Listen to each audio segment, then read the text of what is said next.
మీ business ఏదైనా మీ ఊర్లో promotion చేయాలంటే అది సుమన్ టీవీతోనే సాధ్యం. ఇప్పుడే సంప్రదించండి.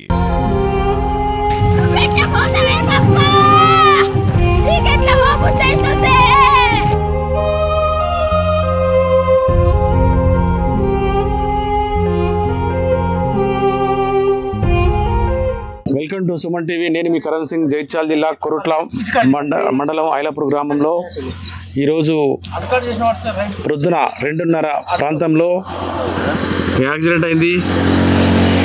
ఈ యాక్సిడెంట్లో ఒక వ్యక్తి మరణించాడు. ఆయన పేరు గాడపల్లి నరేష్, 36 సంవత్సరాలు. మొన్ననే దుబాయ్కి వచ్చిందని వాళ్ళందరూ ఫ్యామిలీ అందరూ కలిసి యాదగిరిగుట్టకు దర్శనానికి వెళ్ళారని, నిన్న దర్శనం నుంచి తిరిగి వస్తుండగా రాత్రి 2:30 ప్రాంతంలో నిన్న ఇక్కడ నుంచి యాక్సిడెంట్ అయింది. చెట్టు గుద్దుకున్నారు. చాలా దారుణంగా ఉంది పరిస్థితి, కారు పరిస్థితి. కారులో బెలూన్స్ కూడా ఓపెన్ అయినాయి. అయినా బతకలేకపోయాడు మనిషి. వాళ్ళ భార్యకు చేతులు ఇరిగినాయి. మొత్తం 7 ఉన్నారు. అందులో 3 పిల్లలు, 4 పెద్దవాళ్ళు, ఇద్దరు మగవాళ్ళు, 2 ఆడవాళ్ళు. ఒక మగ ఆయనకేమో 2 కాళ్ళు, 1 చేతి ఇరిగింది.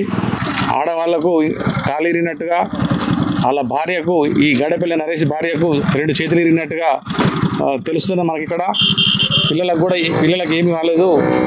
మరి పరిస్థితి చాలా దారుణంగా ఉంది. నడవలేని పరిస్థితిలో ఉన్నారు. ఎంత స్పీడ్ అంటే 120 స్పీడ్లో బండి వస్తున్నట్టు తెలుస్తుంది. వాళ్ళు రాత్రి వెమ్లవాడ ఆగాలని చెప్పి వాళ్ళ భార్య చెప్పినా కానీ వినకుండా ఎంత 1 గంట సేపే తవ్వ మనం వెళ్దామని చెప్పి భార్యని సంధాయించి తీసుకొచ్చినట్టుగా తెలుస్తుంది. మరి ఆ భార్య అందరూ నిద్రమబ్బులో ఉన్నట్టుగా తెలుస్తుంది. అందరూ గాఢ నిద్రలో ఉన్నప్పుడు ఈ 1 కిలోమీటర్ ఇక్కడికి వెళ్ళి ఐలాపూర్ గ్రామము, అక్కడికి వెళ్ళి రాంగా స్పీడ్గా 120 స్పీడ్ వస్తున్నట్టు తెలుస్తుంది బండి. ఆ స్పీడ్లో యాక్సిడెంట్ అయింది. మరి అదుపు తప్పి చెట్టు గుద్దుకున్నది. చెట్టు గుద్దుకున్న బెలూన్స్ ఓపెన్ అయినా కానీ బతకలేడు పాపము. దుబాయ్కి వెళ్ళి మొన్ననే వచ్చినట్టుగా తెలుస్తుంది. వాళ్ళకు 3 అన్నదమ్ములు. వీళ్ళ తండ్రి గౌడ కులస్తులు, గౌడ పని చేసుకుంటూ జీవిస్తుంటారు. వీళ్ళు ముగ్గురు దుబాయ్లోనే ఉన్నట్టుగా తెలుస్తుంది. దుబాయ్కి వెళ్ళి దుబాయ్ పోతూ వస్తున్నట్టుగా తెలుస్తుంది.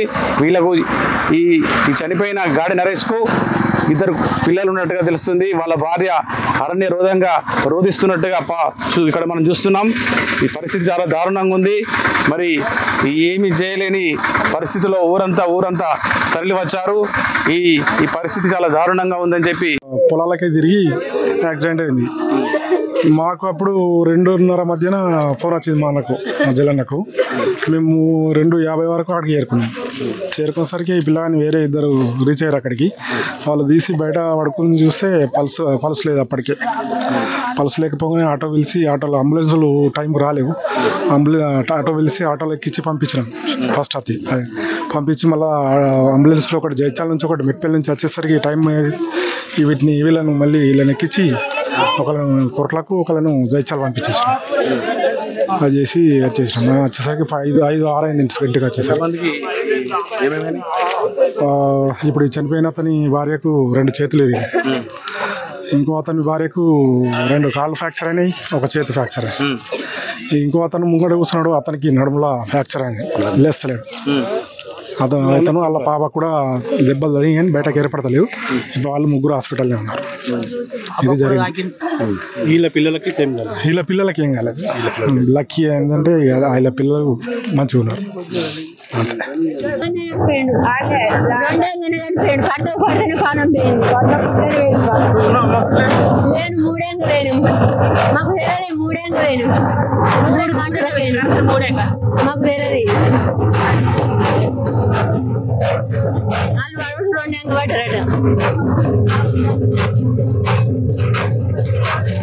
పిల్లలు ఎట్లా బతకాలి, మేము ఎట్లా బతికించుకున్నాము. చిన్న పిల్లలు 2 కొడుకులు, నాకు 3 కొడుకులు. నడిపోయాడు. 15 ఏళ్ళు అవుతుంది కానీ ఇప్పుడే సెట్ అవుతుర్రు. సెట్ వరకల్లా దేవుడు కొండ 15 రోజులు వచ్చి